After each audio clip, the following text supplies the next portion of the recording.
All right, so we are now live. Welcome to Planet Pathlings, our weekly wrap up. We have me, Regan, and I'm Spin Pixie,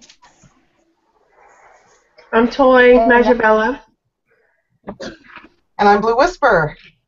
Hello. we made it. this week, this week, we're starting late because Mercury retrograde. We're just gonna blame it all on the retrograde. Um, this week our topic was altars, and so we just we didn't have any like subdivision of the topic. It was just simply altars, and everyone did their particular take on their altars, and I think everybody did a beautiful job. Another great week of videos. So, does anyone want to open up the topic by speaking first? I think it should be Monday person. Let's go by order of the day. All right. So when I started doing my video, thanks, Blue. I started out by asking myself what an altar was to me, and I wanted to kind of cover all those things that an altar was to me. But in the course of doing my video, I found that altars were everywhere. Whether we acknowledge them as altars or not, they are actually everywhere. They're on our kitchen table, at the Sabbaths, or on the special holidays, or during family gatherings, or even your nightly dinner table. It's, place a focal point of the gathering where all the energy is focused, and I wanted to showcase just a little bit of that in my video. Wednesday person. Wednesday person. Oh yeah, because we don't. Hang on just a second. I was trying to bring up something because I wanted Oh, okay. to add it to a challenge, sort of. Well, Well not a then, challenge. An interesting idea, but I'm not quite there yet. Hang on. well then, what I'll do is I'll mention that our Tuesday person was October Rain Rocks, but she's having to step out because she's having extended visitors. So in will be coming Mystic Moon in just a few weeks, and she will be taking the Friday spot because Reagan has wanted Tuesdays, so she's going to be taking over Tuesday. So. Awesome. So now Wednesday person. Okay, well, I'm trying to get to it. When I was doing my research and stuff on altars, and but my internet is actually telling me, my Norton is telling me it's attacking a virus at this moment. Like, it's not letting me get to where my research was. Norton's on the attack. Yes, something is attacking me. And, which is another great thing that you can do with altars. It can be a form of protection. But through the course of the stuff that I was researching, and I already knew that we have and we set up altars all over our house, and that we do it for every season, and we do it for every holiday or Sabbat, and all of these tablescapes become altars in a sense, and that's what they were originally purposed to do. As we went through history, we kind of forgot the true reason why we set them up, but yet we still instinctively set them up. But at the end of this one article that I can't pull up right now, so I can't even give you the credits for it, they had a brilliant suggestion that you offer to a community altar. So you ask your friends and whatever to come, and you basically build a makeshift altar, and everybody brings something to place on the altar, and then as you do like a ritual around the altar, you explain your item and why you put it on there. And they're considered communal altars. And we do that often as well out there in the world, like when John Lennon was shot, a makeshift altar comes up. When the boy in Wyoming was it Wyoming? When he was found killed, pinned to fence over the hate crime of being gay. They made an altar there. The community came out, people who they don't have to know the person, but it is something that they come out and they present and create altars. When there's a missing child, or it tends to be in moments of sadness. Um,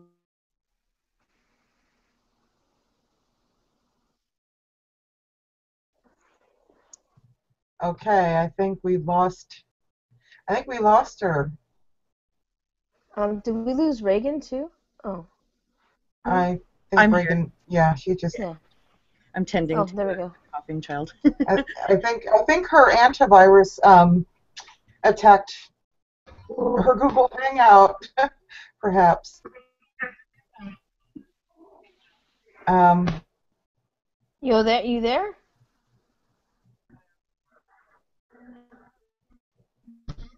yeah. Oh, she. okay, there she is. Okay. We.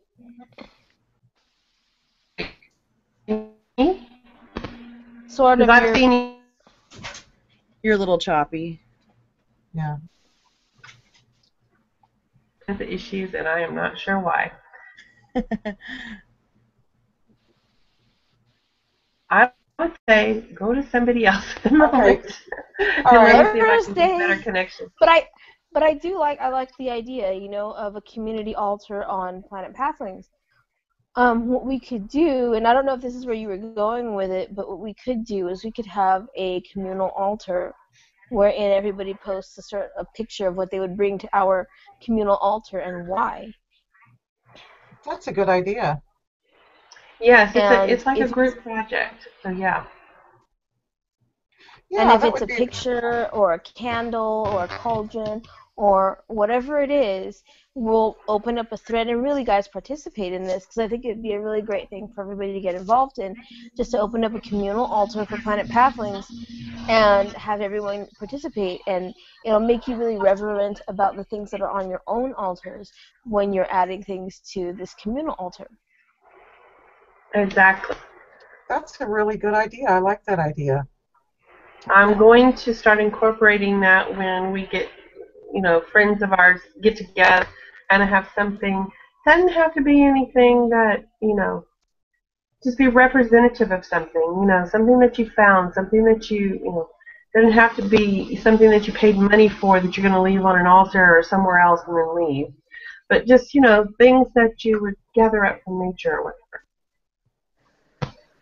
Yeah. I like that idea. That gives me ideas for the next time I have the girls over. Exactly. Yeah. I thought it was a brilliant idea. So Thursday person, you are up. Thursday, or do you want? Okay, was that it then, or? Yes. Oh, okay. Unless somebody... You're probably worried about your connection there or the antivirus eating up your ability. Yes. I know. Okay, I'm the Thursday person, and I kind of had a hard time with this because there were so many different ways that you can go with the subject, And what I really wanted to stick to, and I think I accomplished what I was out to do, was show and explain my firsts. And when you don't have everything that you see that you think you need for a witch's altar, that, sometimes just simple things. And the most simple things are the ones I use. I find that, no matter what I get for my altar, when I end up needing, because I really don't have a permanent altar, and so I just kind of do makeshift altars here and there. I mean, today's was on my kitchen table behind me, and I used the microwave plate from the old microwave, because I could put candles right on there. It collects the wax. It's not going to break.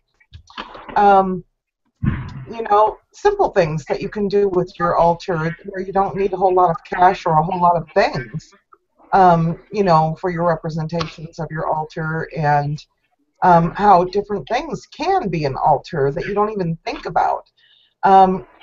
Really, when I was outside with my cauldron, I realized I had a little glass of water behind the cauldron. I had my representations of fire and air, and I didn't even need it. I mean, I had the sky. the clouds represented water. Of course, I was sitting on the earth. I didn't have a chair. I was just out there sitting in the grass. I had the fire in the cauldron, but I didn't need it because the sun was out. So sometimes all you have to do is look at a tree or look at the ocean or look at the sun and stars and clouds, and you have an altar right there. And I realized that, you know, um, your altar is whatever you make it to be. And I had trouble with that because I wanted to make this altar. I wanted to put stuff on it. I wanted the candle, the little jar of salt, and this and that and everything. And I didn't really need it to have an altar. I could have an altar from a tree stump, and that's what I did outside. But that's kind of what I wanted to express about altars is that altars isn't something that you have to. I mean, you can go out and buy something and make it an altar. Yes, you don't have to. If you're in the middle of nowhere and you need to go to your deity, just look around you and point, and you have an altar. I guess. Does that make sense? It makes sense, but really all you have to do is go to one of those tabletops that you set up and decorated with those personal items from your past even. Yeah. Everything anything that helps make you be reflective. It depends on what you're trying to do when you need to go to that space. Yeah. Thinking of your past loved ones, your bloodline connections, that kind of thing. Like we're going into Samhain, it's very important right now to remember your loved ones that have passed. Traditionally, it's the people who have passed within the last year. However, it can be any and all of your relatives and ancestors. It does not have to be one that just passed in this year. Well, I meant for altars in general, not just a Samhain. I'm saying that people have these things all over their house already. Mm-hmm. I mean, how many things do you have that belong to your mother, your father, your grandparents, or your children even? Because like my ancestor altar even had a symbol for my children too. So not just the past, but my future bloodlines as well. That I'm looking both directions, not just the one direction, because they're going both ways for me now. So, but it can just be a quiet place with one candle on it. It doesn't have to be anything other than a place where you go to meditate and connect. Just any quiet solitude place. Yeah, my Samhain altar is just a little space over here with the stuff on it, but just to go to connect. I didn't, when I was outside, I took my cauldron and everything, and then I found that I really didn't need it. All I had to do was look up in the sky, and I really felt like I was grounding, and I was connecting, and I felt really, really close to my deity. Just by, looking at the sky and pretending like it itself, it was my altar. All of nature, the trees around me, the grass around me, the flowers, everything. Was like a great big huge giant altar to me. I could go there. I could go outside and in a place where I was alone. I mean, I can't just go to somewhere near a highway and really reflect. But that's a little hard. I might get run over. But just being out there close to nature in itself sometimes provides. And if you need a space out in nature where you want to set stuff up, you look for a tree stump. You look for a rock. You don't have to have something fancy when you're out in nature. That's there. It is fancy. It's the most beautiful. Could just be a picnic blanket. I'm sorry? Mm-hmm. It could be a picnic blanket that you spread on the ground. Yeah, it could be. A tree stump or a rock. Or a picnic table even, put some flowers on it, and just enjoy the sunshine and just sit there and do your thing, I mean, well, if you look at family gatherings at a park, let's say, what's the first thing they do? They find a picnic table and they spread that picnic tablecloth. And then they start to put things on the top of it that are a symbol of gathering. The gathering is about to happen there. Cups, they put their cup, their water element. They put their plates, like their earth element. Then they begin to put like all the food, and they put like all of their different accoutrements on there that symbolize that this is about to be a joining of the bloodline joining of the family, and that is an altar. That is the most widely used altar without people even realizing what it is. Absolutely. Oh, and of course they can put flowers in the middle as a, you know, or a cake. A birthday cake to me would symbolize the spirit of the Yes, thing, yeah. because there's candles on it, Well, I don't know if they have any luck with the candles in a park though. A birthday cake, they better be in a shelter place, right? Candles will So blow out. Friday person. Yeah, everything that we do is truly some sort of altar or whatever, I mean, when you're putting your energy or intent into something, you know, uh, whatever you organize, whatever tools you organize to do that, that's basically what it is. Just like in my video, I gave like my sewing table as an example. You know what I mean? Because it's like my sewing machine, I've got all my tools, I've got everything there, and it's focus. It's a focus of energy. Whatever I'm going to make, whatever I'm going to do, I've got the tools in front of me, and that intent and energy is there. Um, it's like I was saying before, when I go to, before I go to do anything, even if I'm like, soldering something, I've got everything that I need laid out in front of me in an organized fashion, what I need, and, it all has its representation, and there's that intent. So,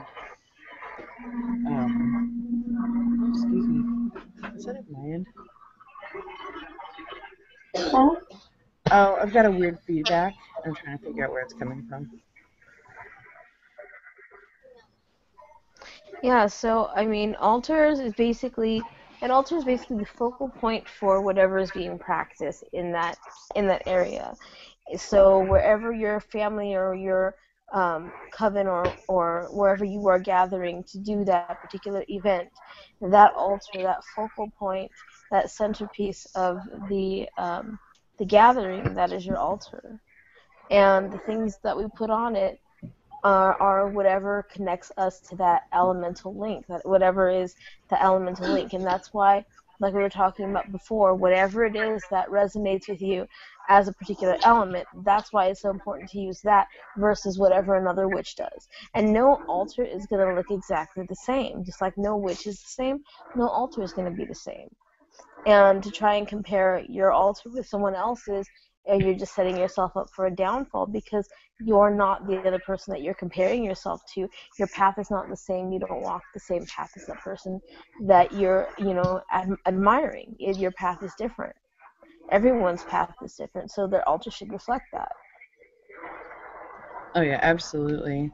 And yeah, and it can be anything from family gatherings to getting ready to do your, like a specific magical working, to the most mundane act and thing that you're getting ready to do, brushing your teeth. I mean, everything that we do, if you're, there's no reason, I find it entertaining when people talk about like, um, not having time to go to their altar, or, going to their altar, and I'm like, everything, I bring my altar with me and to me. It's not, I mean, yeah, I have like my main like setup or whatever, but wherever I'm at, wherever, whatever chair I'm sitting in, there's something close to me that's got some representation of family, like a picture or a knickknack, or, something, or grouping of items that represent something, some kind of energy and something in my life, and we all do that. I was so disappointed I didn't get to make it over to my mom's house to show some examples of, because she's got, all her memories and everything, out on little like bookshelves and shelves and stuff, and you can just see the little clusters of these energies, of the different aspects and parts of her life, her kids, her work, her, everything. And I think that the kitchen gets overlooked as well. I think in our past, the kitchen witch gets sometimes the least amount of respect. And the kitchen witch is where most women performed all their witchery in the past. It was around the hearth because that was their stove, everything they did was in a fireplace at first until they had a more modern stove. But our stove, our kitchen, our work tables, our workspaces in the kitchen, every time we put together a recipe, the love and intention that we're putting into the food is magical spells.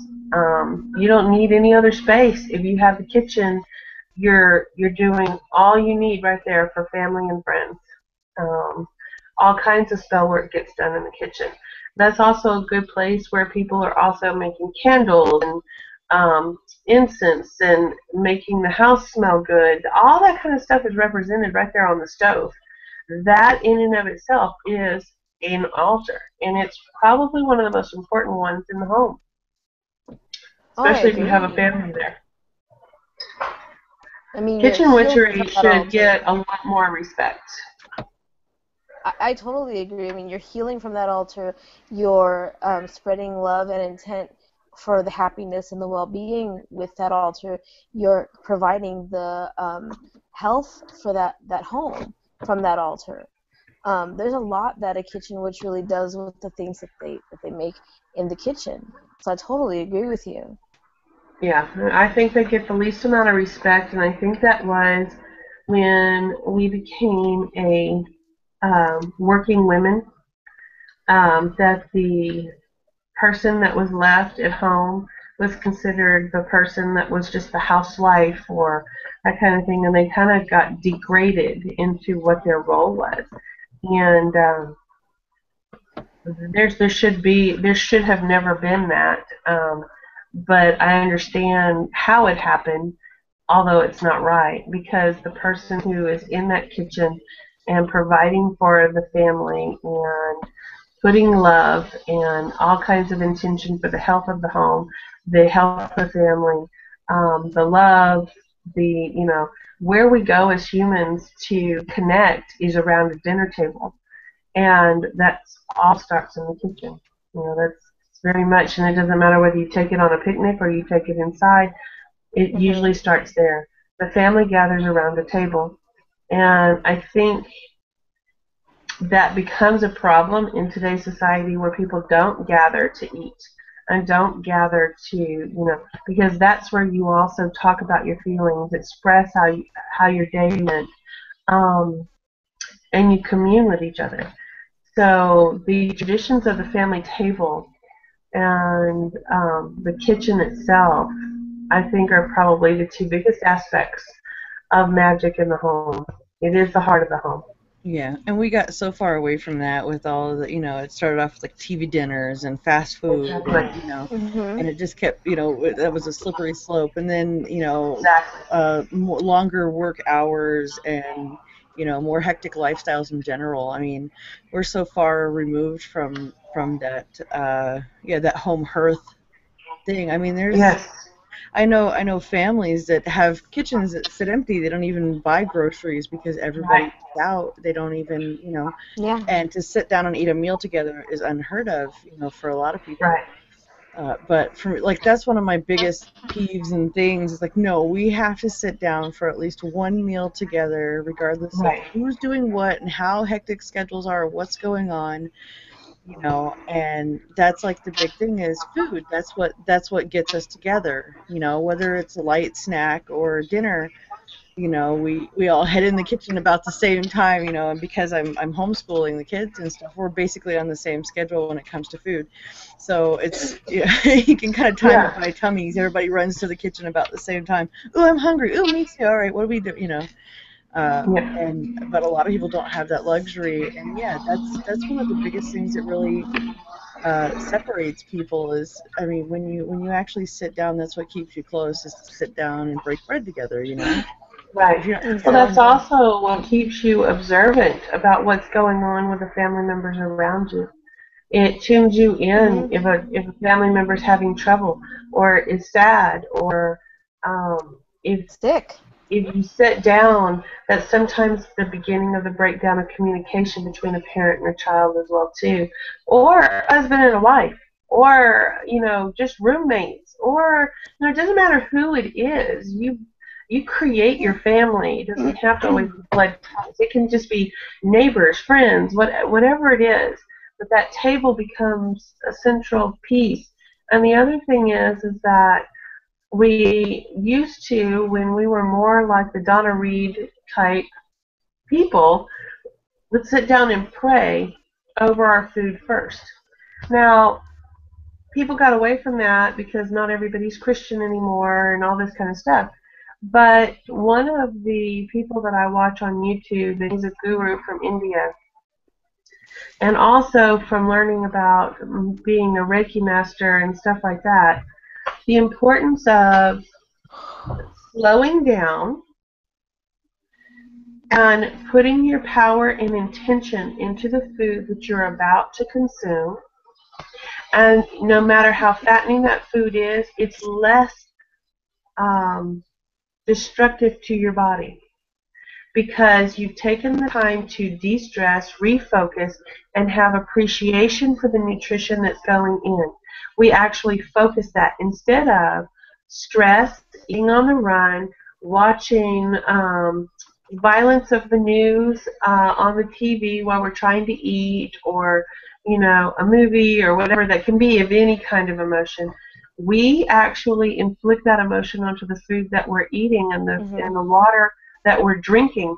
If you believe that you can put intention at your altar into the water and the herbs that you're using to perform a spell, you are also putting your negative energy into the food that you're consuming in a guzzling way. And that's where most of the damage starts to come. It's not just because of fast food, it's because of how we eat fast food. We eat it on the run. We eat it in our car. We never slow down, and we never appreciate and enjoy the moment of consuming it. And then we consume thousands more calories a day because we haven't. Our brain hasn't connected to what we've done. Our spirit hasn't connected to what we've done. And we show no appreciation whatsoever. Well, None. exactly. I mean, when we're eating around the TV, let's say, we're eating around the TV mindlessly. We're not being at all mindful of the things that we're eating or what we're inflicting on the food. It's just something that we take for granted in many of these countries. There's no time. There's no time to prepare the meal, to put in the intention into making that meal, and then focusing, with the continuation of that intent upon eating and feeding the family. Not just everyone eating together, whatever, pizza or whatever, but feeding the family. Feeding the family Right. not only with food, but with your intention, with the love or the time. And it's just mindless eating or mindless chomping because Right. we're watching TV, we've put the food to the background and brought everything else, the phones, the TVs, everything else to the forefront. Yeah, and Right. computers are a big one too because so Yes. many of us will just sit, and Yes. I'm just as guilty because like a lot of times I'll snack at my computer and I'll grab a bag of chips or something or whatever and sit down, I'm, what I'm doing, and I'm look down drinking my and it's gone. I'm drinking my egg.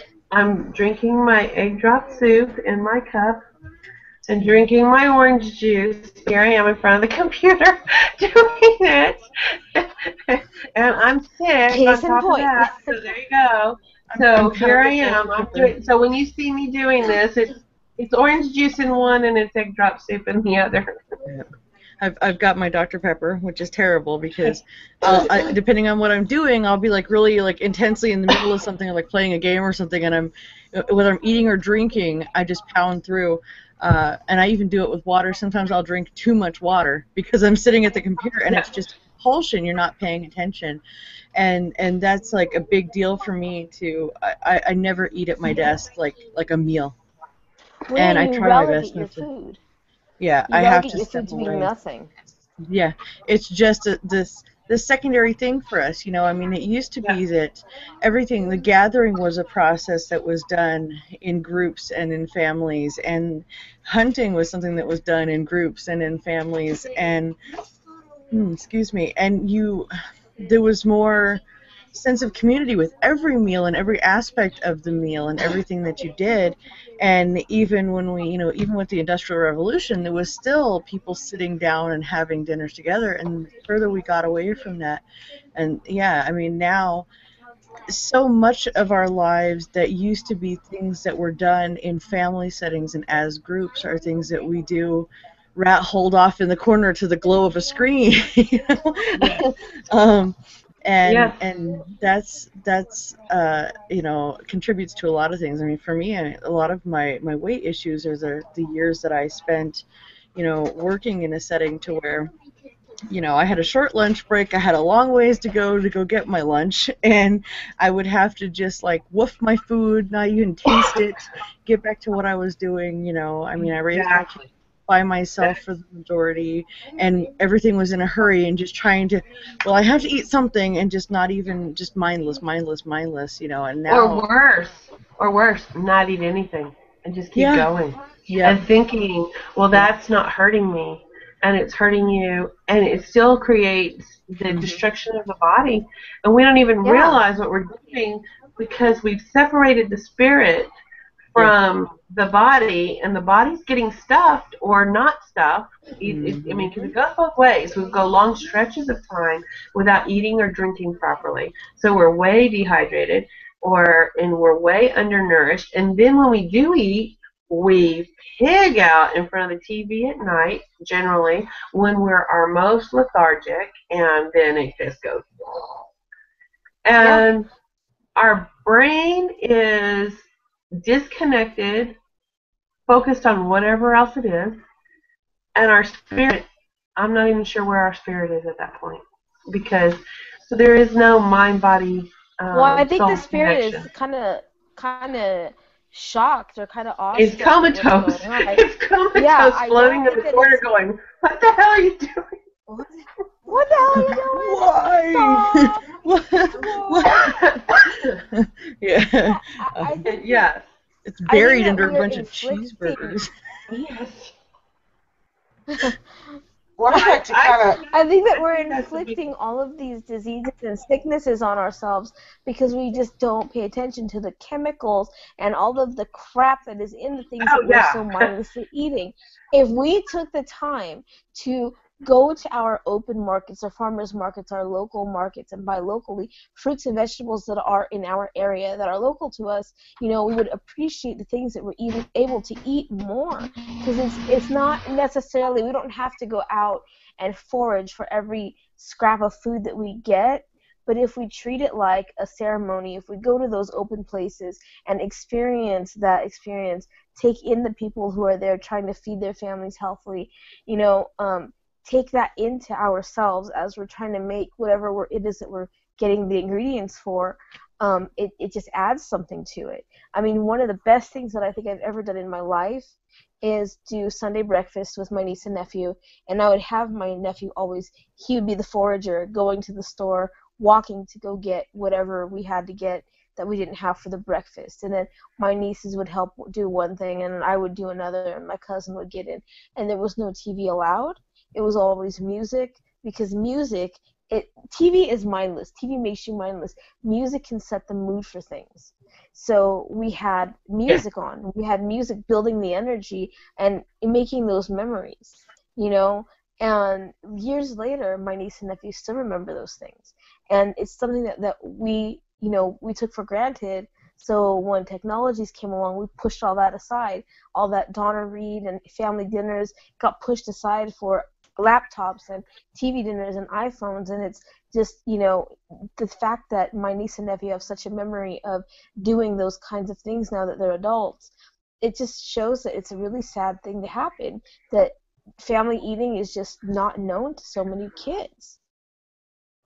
Well, and it's it blew me away when I was looking at recipes and stuff because, you know, I mean, I have my usual things that I make, and when I first moved into my current living situation, it was, you know, we're buying groceries together, so I was no longer in control of what I was purchasing to eat, you know, 100%, which is so weird for me.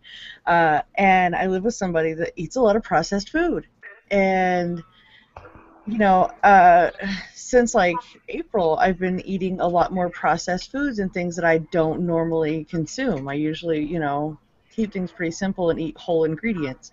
And um, my health that fast started, my blood pressure started going up, and I started taking a look, and it's like, wow, I'm eating a lot more salt, I'm eating a lot more, a lot more sugars, a lot more fats, a lot more things that I normally wouldn't eat that unhealthy, but because I'm not the one completely calling the shots, I'm not controlling what's going on in my body. So finally I was like, I can't do this anymore, put my foot down. So I figure the easiest way is to do crock pot meals, because then I can just get up before everybody else, have the food on for dinner, and ready to go before anybody's even out of bed. And it was hilarious, because I was looking for some new recipes and stuff, because I don't even have my recipes. Everything's stored. So I'm looking online for recipes, and I see all these things, and they treat it like some novelty, whole food eating for 30 days, and the non-processed challenge and all this stuff, and I'm like, what do you mean? Like, that's have we really come that far away from just eating, like normal stuff? I don't understand how it's got that bad. uh, and it's really bad. And when you start really taking a look at our food situation, the way we eat, the way we consume, it's disgusting. I mean, it really is. Well, it's like another project, another object to be bought. Your daily bread is like nothing different than your iPhone or whatever. I mean, even to the point where there's like the same kind of barcodes and RFID tags on it. It's just another object to purchase, and it's sad. I mean, I like making my own bread because there's a process in that. There's time and intent and energy that goes into it. So I love being where I am because it took me back. It took me out of the fast paced, treating everything like a throwaway item, to doing things myself, making my own bread, home making cookies from scratch. If I'm gonna have junk food, it's gonna be something that I make from scratch. So that way by the time if I have to like muster the energy to do it, I'll either eat less junk food or I'll be eating healthier junk food. Um, and it's sad, that it is a novelty. But at the same time, if you really do expose a child to it, and it is a new thing, that's something they're going to remember, and that's something that they're going to want to recreate in their lives when they're able, when they have their own money, their own cars or whatever. They're not going to want to do what this processed lifestyle is. They're going to want to get back to basics. Like, they're going to remember making bread. They're going to remember going out and to the garden and picking carrots. They're going to remember those things if they get the experience, if they're given those experiences.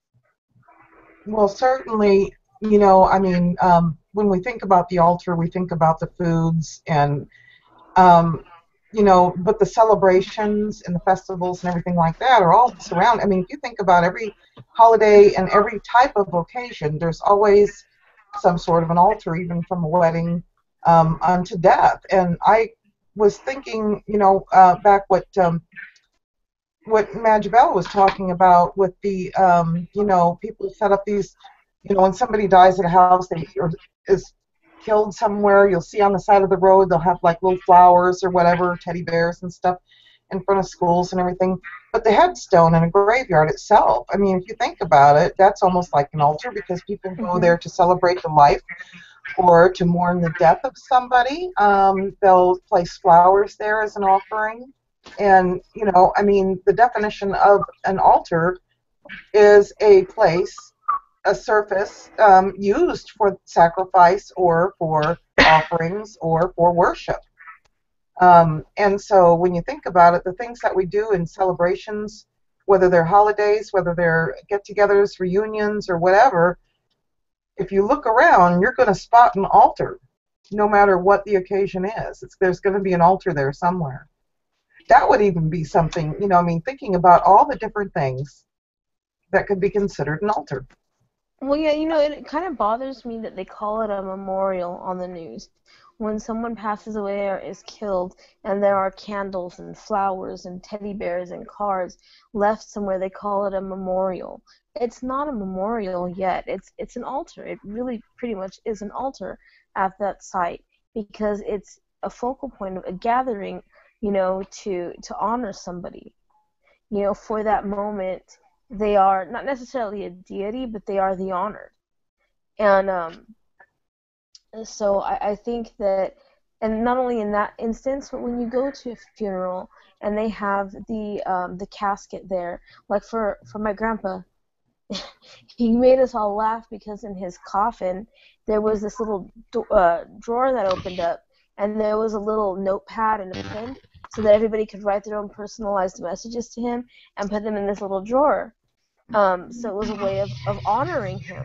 But not only did they write notes, but people left trinkets, people left items. He liked gum and candy. They buried him with all these things. His casket was an altar in and of itself. Right.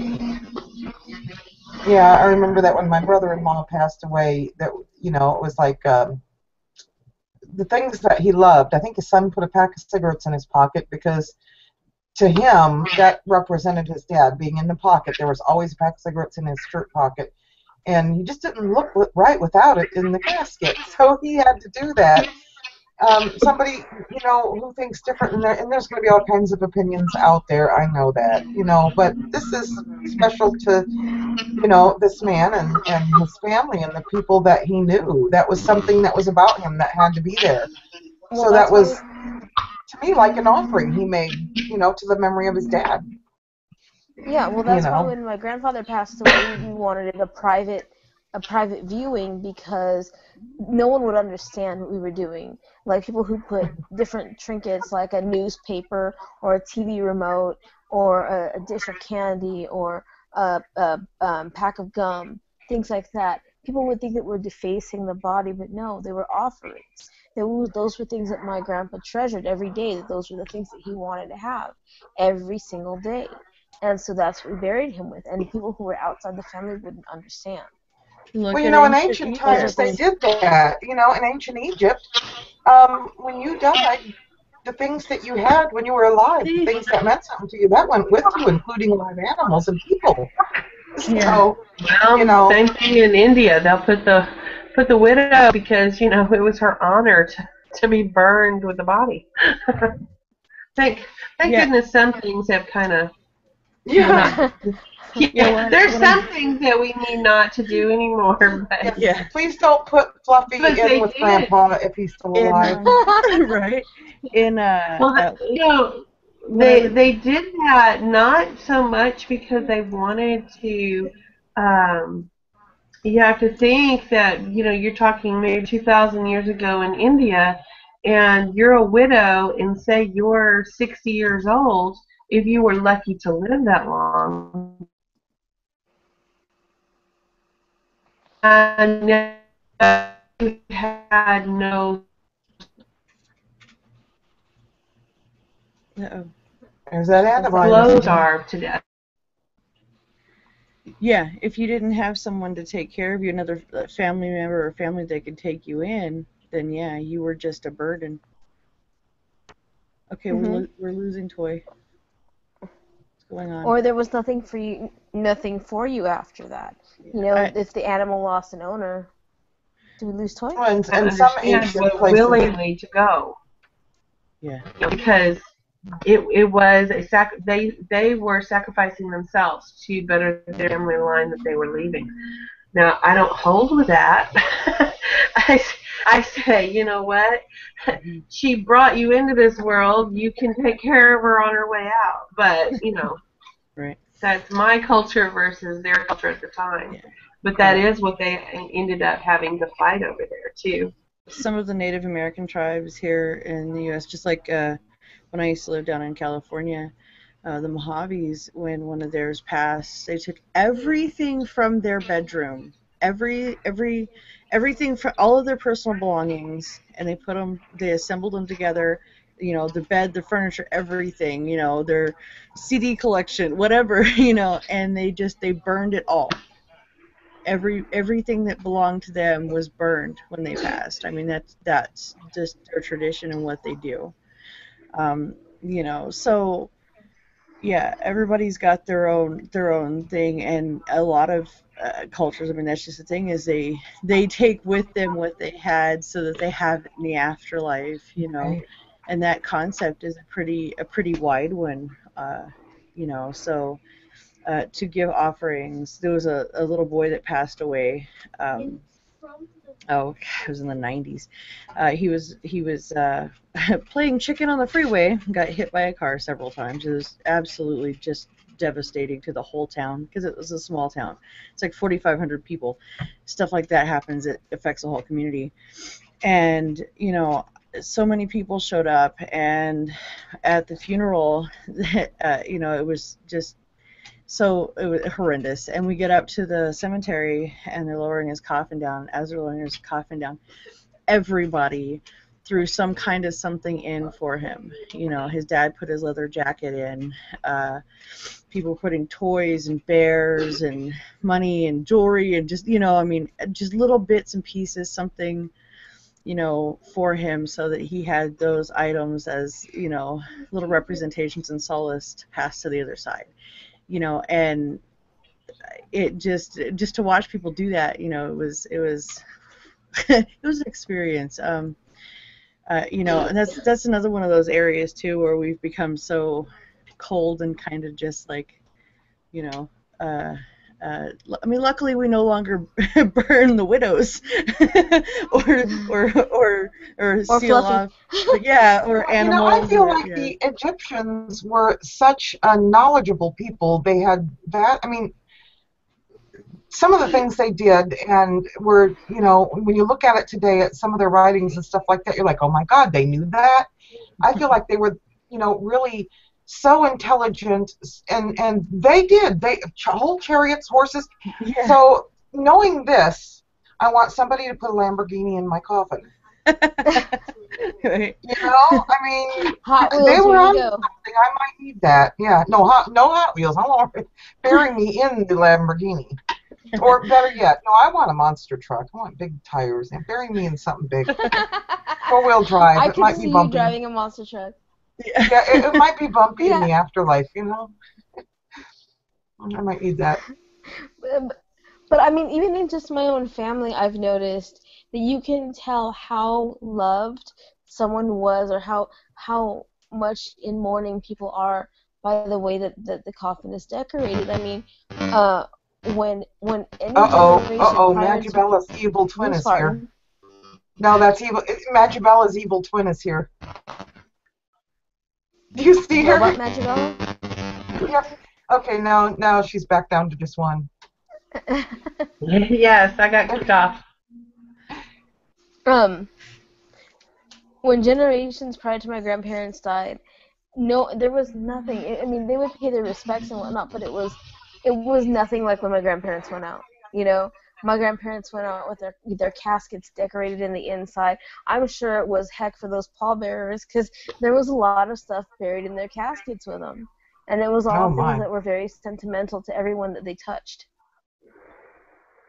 It would be, yeah. That would be a good argument for graveside services, you know? It's like, if you're going to be putting stuff in there, we might want to consider having it close to the burial spot, you know? Right. Save some Well, people's it was so that backs. they wanted, and they figured the closer it was to the deceased, the easier it would be accessible. I mean, how are they gonna get outside the coffin to grab their jacket and whatnot? You know, because if it's already on them, it's already in their pockets. You know, it's easier to access. No muss, no fuss. Yeah. Y'all are forgetting the other connection. The connection that if you put something in the casket, or you put something, or you have something of the deceased, that is your immediate connection to their spirit after they're gone. Yeah. So some of that is so that you maintain a connection as well. Oh, I have It's my for you to yeah. hone in on. Well, yeah. I mean, I have my son's dad's ashes because his request was that I keep his ashes. He wanted to be cremated. He wanted me to keep his ashes because he was going to haunt me for the rest of my life. And you know, even his ashes, you know, the stuff that's sitting next to him on the shelf are things that meant a lot to him when he was alive. You know, his dad's English to Japanese dictionary, his his little sculpture that he made in like second grade. I mean, those are the things that are important. And the first year that after he passed away, we put him on top of the piano and we put a Christmas hat on him at Christmas, and we decorated, around him, according to the season or whatever. And some of us had already bought him like presents, and so we put them up on his spot, next to him, so that he had them. I mean, that was part of the healing process and part of coping with the loss in the first place. And even though his physical, I mean, he's not in the box physically, but that was him. That was a part of him. And as I knew him, so he's still with us in spirit, by the fact that we have his remains with us. And I mean, that's part of being human, is learning how to cope and deal, and that's, it means a lot. It means a lot to have that. Not everybody gets the opportunity to have that from somebody. Just kind of weird, I guess. But I don't have to go visit a grave. There's just stuff on the shelf behind me.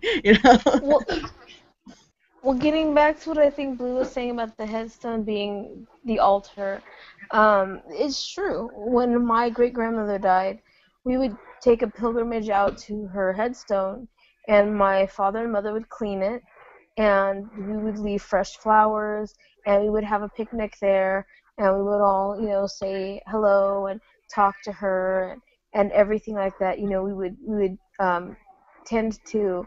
It was still kind of like tending to her needs by keeping up that headstone site and allowing her to, well, not allowing, but inviting her to celebrate with us while we, paid homage to her. And so, yeah, in that moment, her headstone was the altar. And doing little things like touching the headstone and just being there. I know sometimes when you touch that headstone, you feel that you reconnect with that person.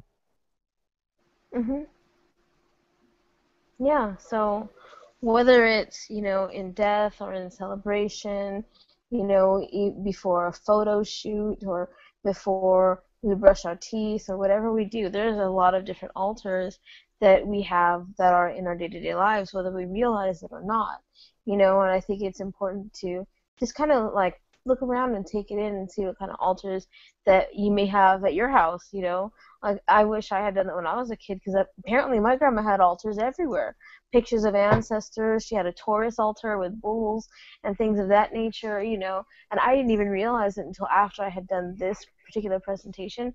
It made me mindful of it, unfortunately, way too late.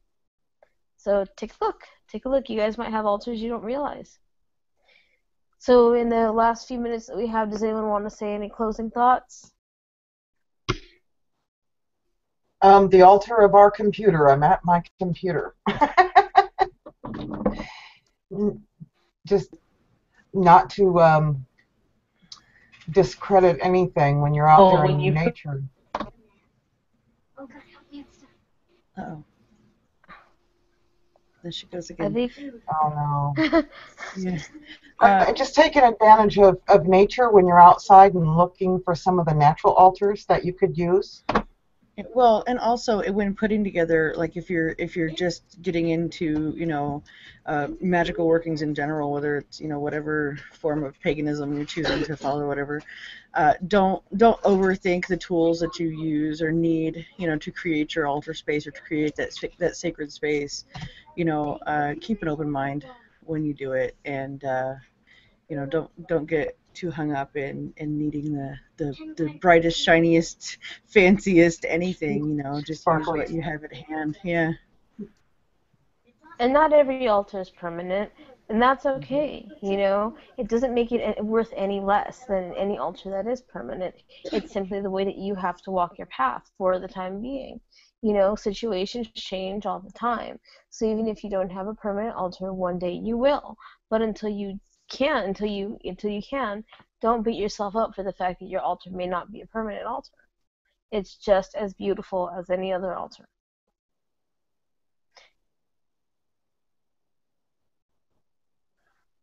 So I guess that will wrap it up for this edition of Planet Pathlings. Wrap it up. Yep. And I'd like to thank Reagan and Blue and Megibella for joining me. And unfortunately, Megibella is having the usual computer trouble that I usually have. The end of retrograde trouble. So We take turns. Yeah. I feel her pain. I do. I feel her pain. And so we will see you guys next week. And then next week's topic is communing with nature. So we will see you guys next week. Bye. Bye-bye.